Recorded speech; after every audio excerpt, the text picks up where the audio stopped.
שלום לכולם, בסרטון הזה אנחנו נלמד כיצד לפתוח אפליקציות אופיס דרך קיצור במקלדת.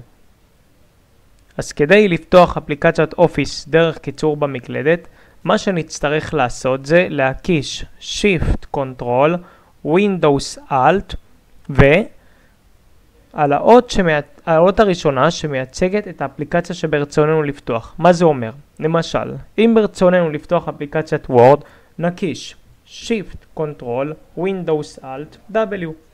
כמו שאתם רואים, יפתח לי אפליקציית וורד. אותו דבר זה עם PowerPoint, נקיש Shift Ctrl Windows Alt P. כמו שאתם רואים, נפתח לי PowerPoint. אותו דבר זה עם Outlook, אותו דבר זה עם Excel.